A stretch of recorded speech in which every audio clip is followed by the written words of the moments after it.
Buzz ball అంటూ విర్రవీగిన England జట్టుకు team India భయాన్ని పరిచయం చేసింది. గత కొంతకాలంగా ప్రత్యర్థి జట్టుతో సంబంధం లేకుండా సాంప్రదాయ క్రికెట్ రూపురేఖలను మార్చేసిన ఇంగ్లీష్ జట్టు భారత్ ముందు మాత్రం తల వంచింది. తొలి మ్యాచ్ లో గెలుపొంది మాటలతో ఓవరాక్షన్ చేసిన ఇంగ్లాండ్ ప్రత్యర్థి ఎవరన్నది ఇంగ్లాండ్ మర్చిపోయింది. అదే ఇంగ్లాండ్ చేసిన పెద్ద తప్పు. రెండో టెస్టులో దెబ్బతిన్న సింహంలా భారత్ పంజా విసిరింది. భారత బౌలర్ల దెబ్బకు విధ్వంసం సృష్టించే ఇంగ్లాండ్ ఆటగాళ్ల బ్యాట్లు మూగపోయాయి. విశాఖలో బ్రూమ్రా దాటికి ఇంగ్లాండ్ బ్యాటర్లు వణికిపోయారు. ప్రత్యర్థి కెప్టెన్ బెన్ స్టోక్స్ సైతం బ్రూమ్రా బౌలింగ్ కు ఫిదా అయిపోయాడు. అయితే తొలి 2 టెస్టులు ఒక లెక్క, రాజ్కోట్ వేదికగా జరిగిన 3వ టెస్టు మరో లెక్క. ఇంగ్లాండ్ జట్టుకు రాజ్కోట్ టెస్టు ఎప్పటికీ గుర్తుండిపోతోంది.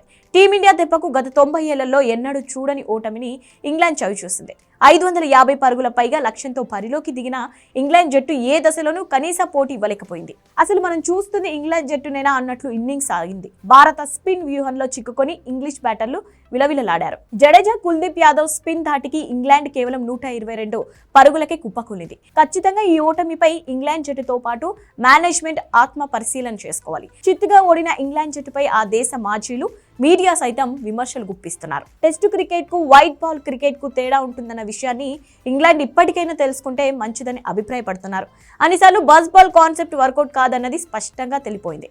పరిస్థితులకు తగ్గట్టు ఆడకుండా ప్రతిసారి బజ్ బాల్ ని నమ్ముకుంటే ఇలాగే దెబ్బతినాల్సి వస్తుంది అని విశ్లేషకులు వ్యాఖ్యానిస్తున్నారు.